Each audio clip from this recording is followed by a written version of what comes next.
नमस्कार, आप देख रहे हैं वीआईपी न्यूज। मैं हूं आपके साथ प्रज्ञा तिवारी। रुक करते खबरों की ओर। गरियाबंद से मत्स्य विभाग के भ्रष्टाचार की खबर सामने आई है, जहां मछली पालकों को सब्सिडी देकर प्रोत्साहित करने वाले विभिन्न योजनाओं में अनियमितता का मामला सामने आया है, जिसका खुलासा तब हुआ जब आरटीआई दाखिल कर योजनाओं की जानकारी मांगी गई, जिसके बाद आरटीआई दाखिल करने वाले कार्यकर्ता ने दस्तावेजों में गड़बड़ी की शिकायत संभाग के आयुक्त से की।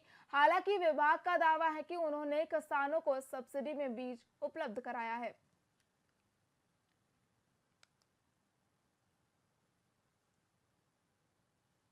लगाया था जुलाई माह में, जिसकी जानकारी विभाग ने दिया है। जानकारी दिया है उसमें 5-6 बिंदु में मैंने गहन अध्ययन किया, जिसमें अपन फील्ड में जाके भी चेक किया, जहां कोयबा ग्राम में जो मछली बीज वितरण हुआ है वहां हितग्राहियों को सब्सिडी नहीं मिल पाई है। और हितग्राहियों का कहना है उनका जो आना जाना परिवहन का भी अतिरिक्त भार हितग्राहियों को पड़ा है। और जो मछली बीज लाए हैं उसमें सब्सिडी मिलता है, वो सब्सिडी ना मिल के हितग्राही खरीद के उनको लाए हैं। और जो बीज लाए हैं वो भी गुणवत्ताहीन बीज है। पिछले साल भी हम बीज लाए, मछली बीज गरियाबंद से पैसा दे के लाए हैं हम। निःशुल्क नहीं मिला है? निःशुल्क नहीं मिला।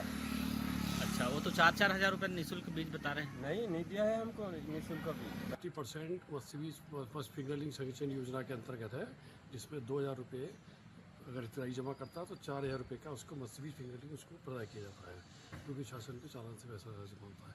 ये पैसा पूरा राशि चालान से होती है और उनको इस हिसाब से दिया जाता है। सर, मछली नहीं बढ़ रहे हैं, मछली खराब है या फिर पालन का तरीका ठीक है? हाँ, मछली पालन के लिए अलग अलग तालाब की स्थिति अलग अलग होती है। उसकी क्या तैयारी करके डाला गया, इस बारे में किसान के संपर्क नहीं किया, सीधे संपर्क डाला गया होगा या क्या जानकारी है, इसके बारे में जानकारी बिना उसके पता देख के नहीं बता सकते। तो सर, फील्ड में ऐसे किसानों को प्रोत्साहित करने के लिए क्या हमारे पास फील्ड की स्टाफ की कमी है? स्टाफ की बहुत कमी है। मेरे पास में 7 इंस्पेक्टर का में 9 इंस्पेक्टर में से केवल 2 इंस्पेक्टर हैं, जो कि 5 विकासखंड, एक इंस्पेक्टर देख रहा है, एक ऑफिस में है जो कि टेक्निकल के साथ में विकासखंड गरियाबंद भी देख रहे हैं। यानी कि अपन प्रोत्साहन के लिए पर्याप्त तो नहीं कर पा रहे हैं। पर्याप्त प्रचार प्रसार शिविरों के माध्यम से होता है और जनप्रतिनिधियों के माध्यम से भी होता है, जिसके लिए मैं स्वयं जनप्रतिनिधियों के माध्यम से, जिला पंचायत अध्यक्ष वगैरह के माध्यम से उनके किसानों को इकट्ठा करके और वहाँ सीड स्टॉकिंग का काम उनको दिया गया, सीड ला करके दिया। और वो भी कोई भी सीड वो निःशुल्क नहीं था, उसका नगद भुगतान हुआ, उसका राशि जब। छत्तीसगढ़ चिकित्सा शिक्षा संचालनालय ने नीट 2024 एमबीबीएस पीडीएस के लिए काउंसलिंग मॉप अप राउंड को स्थगित कर दिया है। ये निर्णय कांग्रेस मेडिकल सेल की ओर से एनआरआई छात्रों के प्रवेश पर उठाए गए सवालों के बाद लिया गया। वहीं स्वास्थ्य मंत्री श्याम बिहारी जायसवाल ने बताया कि सुप्रीम कोर्ट के निर्देशों के अनुसार 24 तारीख से पहले के प्रवेश वैध रहेंगे, जबकि इसके बाद के प्रवेशों की जांच की जाएगी। मंत्री ने पूर्व सरकार के समय में हुए घोटालों का भी जिक्र किया।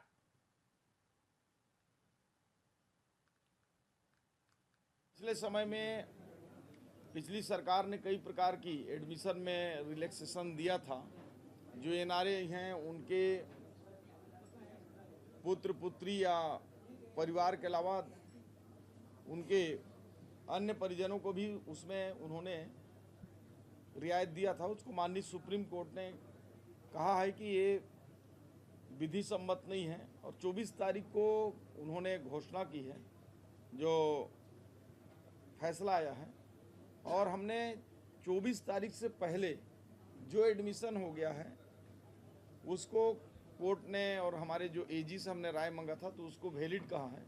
और 24 या उसके बाद से जो भी एनआरआई कोटेम हुआ है उस पर हम अभी स्थगित उसको कर रहे हैं और उस पर पुनः जांच करके उसमें जो भी कोर्ट के मार्गदर्शन के अनुसार है वैसा कार्रवाई करेंगे। कि कांग्रेस अगर कानून व्यवस्था की बात करेगी तो उसको बोलने का अधिकार नहीं है। उसके समय से में जिस प्रकार का भ्रष्टाचार, जिस प्रकार का लैंड ऑर्डर की स्थिति थी, आदिवासियों को घसीट के मारा जा रहा था, महिलाएं सुरक्षित नहीं थी, दिन दहाड़े लूट हो जाते थे, मर्डर, हत्या, बलात्कार, इनकी घटनाएं जो है चरम पर थी। और ये कांग्रेस को नैतिक अधिकार नहीं है कि लैंड ऑर्डर पर बोले। परंतु जो चुनावी मुद्दा है, हकीकत है कि कांग्रेस के पास कोई मुद्दा नहीं है। हम विकास के मुद्दे पर चुनाव लड़ेंगे। पिछले समय रायपुर दक्षिण उपचुनाव का ऐलान हो चुका है और रायपुर कलेक्टर ने इस संबंध में जानकारी देते हुए बताया कि आदर्श आचार संहिता केवल विधानसभा क्षेत्र में लागू होगी, जबकि नगर निगम और महानगर होने के कारण पूरे जिले में आचार संहिता नहीं लागू होगी। वो कलेक्टर ने ये भी बताया कि नामांकन प्रक्रिया 18 से 25 अक्टूबर तक चलेगी। मतदान 13 नवंबर को होगा और मतगणना 23 नवंबर को की जाएगी। इस विधानसभा क्षेत्र में लगभग 2,70,936 मतदाता हैं। साथ ही मतदान के दौरान सुरक्षा के लिए 5 कंपनियां तैनात रहेंगी। क्षेत्र के मतदाता विधायक के रूप में अपने प्रतिनिधि का चुनाव करेंगे। दिनांक 15/10/2024 को विधानसभा निर्वाचन क्षेत्र क्रमांक 51 रायपुर नगर दक्षिण के उप निर्वाचन का कार्यक्रम जारी किया गया है। कार्यक्रम जारी करने के साथ ही संबंधित विधानसभा क्षेत्र 51 रायपुर नगर दक्षिण में ही आदर्श आचरण संहिता लागू हो गई है, जिस हेतु जिला दंडाधिकारी द्वारा संबंधित आदेश जारी कर दिए। विधानसभा क्षेत्र निर्वाचन क्षेत्र 51 रायपुर नगर दक्षिण के उप निर्वाचन का कार्यक्रम निम्नानुसार है। अधिसूचना जारी होने की तिथि 18/10/2024 है। नामांकन की अंतिम तिथि 25/10/2024 है। नामांकन की समीक्षा की तिथि 28/10/2024 है। उम्मीदवारी वापस लेने की अंतिम तिथि 30/10/2024 है। मतदान की तिथि 13/11/2024 है। मतगणना की तारीख 23/11/2024 है। दिल्ली द्वारा पूर्व मुख्यमंत्री भूपेश बघेल ने दिल्ली दौरे से लौटने के बाद लोहारी टीम मामले में बड़ा बयान दिया है। पूर्व सीएम ने कहा कि गृह मंत्री और एसपी मामले को लगातार दबाने की कोशिश कर रहे थे। वहां के विधायक और वर्तमान में गृह मंत्री सभी की भूमिका संदिग्ध है। इसके साथ ही उन्होंने मांग की है कि हाईकोर्ट की निगरानी में घटना की जांच होनी चाहिए और जांच के लिए एसआईटी गठन होना चाहिए। देखिए, एक चीज तो है कि इसे या तो कोर्ट खुद स्वयं संज्ञान ले या राज्य सरकार इसको जांच को हाई कोर्ट को सौंपे। दो स्थिति में हो सकती है, क्योंकि 167 लोग हैं, वो खुद हत्यारा है रघुनाथ साहू का लड़का, और वो जाके पुलिस वालों को, पुलिस देखिए रघुनाथ साहू के लड़के कितना प्रिविलेज दिया, उसको ले गए और घर घर में जाके नाम लिखवाते गए और उनको सबको मार पीट के घसीटते ले गए और इतना पिटाई के प्रशांत साहू की मृत्यु हो गई। तो ये एक तो मामला ये है बहुत संवेदनशील, क्योंकि ये मॉब लिंचिंग का केस पूरे देश में पहला होगा जहां 167 लोगों के खिलाफ एफआईआर दर्ज है। तो और आनंद फानंद में कर दिया कि किसी भी मृत्यु दंड दे दो। ये क्या छत्तीसगढ़ के लोगों की जान को हल्के में ले लिए हैं लोग। देखिए, एक चीज तो है कि इसे या तो कोर्ट कलेक्टर हरीश यस ने नगर पालिका और त्रिस्तरीय पंचायतों के अब निर्वाचन की जानकारी दी है। उन्होंने बताया कि नगरीय निकाय निर्वाचन के लिए फोटोयुक्त निर्वाचक नामावली का प्रारंभिक प्रकाशन 16 अक्टूबर 2024 को कार्यालयीन समय पर किया जाएगा। वहीं ये नामावली आयुक्त नगर पालिका निगम जगदलपुर और नगर पंचायत बस्तर के प्रत्येक वार्ड में उपलब्ध रहेगी। इसके अलावा निर्वाचन रजिस्ट्रीकरण अधिकारी, अनुविभागीय अधिकारी जगदलपुर बस्तर और सहायक रजिस्ट्रीकरण अधिकारी तहसील कार्यालय में भी वार्ड निर्वाचक नामावली आम जनता के अवलोकन के लिए उपलब्ध रहेगी।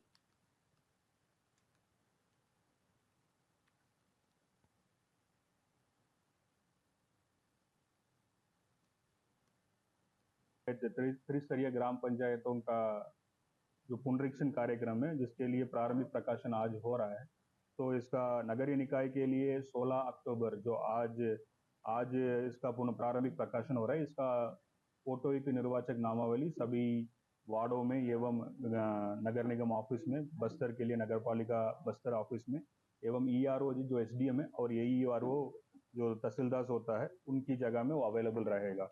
सिमिलरली ग्राम पंचायत त्रिस्तरीय पंचायतों के लिए 24 अक्टूबर को प्रारंभिक प्रकाशन होगा, जिसमें सभी एसडीएम कार्यालय में, सभी तहसील कार्यालय में और सभी ग्राम पंचायतों में एवं सभी जनपद कार्यालय में उसका फोटोयुक्त निर्वाचक नामावली रहेगा, जिसको अवलोकन करा सकते हैं और उसमें दावा प्रस्तुत कर सकते हैं। जो नगर पालिका और ग्राम पंचायत त्रिस्तरीय ग्राम पंचायतों का जो पुनरीक्षण कार्यक्रम है, जिसके लिए प्रारंभिक प्रकाशन आज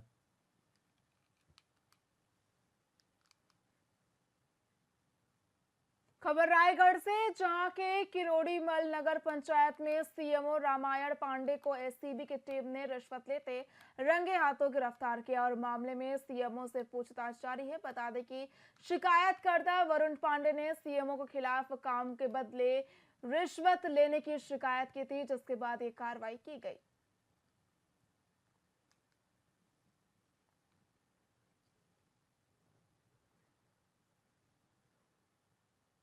नगर पंचायत सीएमओ साहब के पास आया था गुमास्ता के लिए, है ना।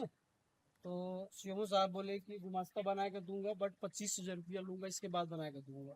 मैंने बोला कि सर सारा चीज मेरा मकान का टैक्स, एग्रीमेंट, बिजली बिल, संपूर्ण डॉक्यूमेंट है, तो फिर पैसा किस चीज का। बोले वरुण लगता है देना है तो ठीक है, नहीं तो तू बंद कर दे। मैं बोला सर संस्था बंद कर दूं? बोले बंद कर दे, तेरी मर्जी। फिर मैंने जो है आवेदन दिया एंटी करप्शन ब्यूरो के पास, एंटी मतलब, इसके बाद जाके उसमें कार्रवाई हुई। यहाँ के स्थानीय सीएमओ द्वारा प्रार्थी अरुण से गुमास्ता संबंधित रिश्वत की मांग की गई, जिसका सत्यापन किया गया। सत्यापन के दौरान उसके द्वारा मांग की पुष्टि होने पर आज कार्रवाई की गई। नगर पंचायत सीएमओ साहब के पास आया था गुमास्ता के लिए, है ना। तो सीएमओ साहब बोले कि गुमास्ता बना के दूंगा, बट 25,000 रुपया लूंगा, इसके बाद बना के दूंगा। मैंने बोला कि सर सारा चीज मेरा मकान का टैक्स, एग्रीमेंट, बिजली बिल, संपूर्ण डॉक्यूमेंट है, तो फिर पैसा।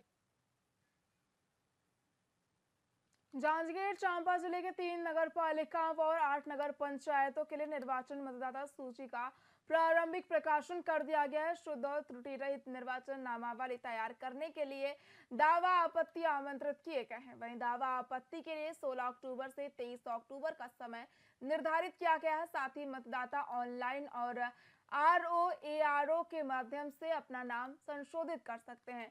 इसी तरह ग्राम पंचायत चुनाव के लिए भी 24 अक्टूबर से मतदाता सूची का प्रकाशन किया जाएगा, जिसमें नाम जोड़ने, घटाने और बदलाव की कार्रवाई की जाएगी। आज हमने नगरीय निकाय चुनाव का जो मतदाता सूची है उसका प्रारंभिक प्रकाशन किया है। जिले में जो हमारे 11 नगरीय निकाय हैं, 3 नगर पालिकाएं हैं और 8 नगर पंचायतें हैं, उन सभी के वोटर लिस्ट का प्रारंभिक प्रकाशन करके आज 16 तारीख से 23 तारीख तक दावा आपत्ति का समय है। किसी भी प्रकार का संशोधन या चेंज या किसी का नाम जुड़वाना जो रह गया था, वो सारे अपने जो हमारे नागरिक हैं, मतदाता हैं, वो चेक करके उसे अप्लाई कर सकते हैं फॉर्म का के अंदर, फॉर्म का और खा में। तो उसके बाद से 24 तारीख के आसपास हम लोग इसमें दावापत्ति निराकरण करके अंतिम प्रकाशन के लिए प्रोसीड करेंगे। आज हमने नगरीय निकाय चुनाव का जो मतदाता सूची है उसका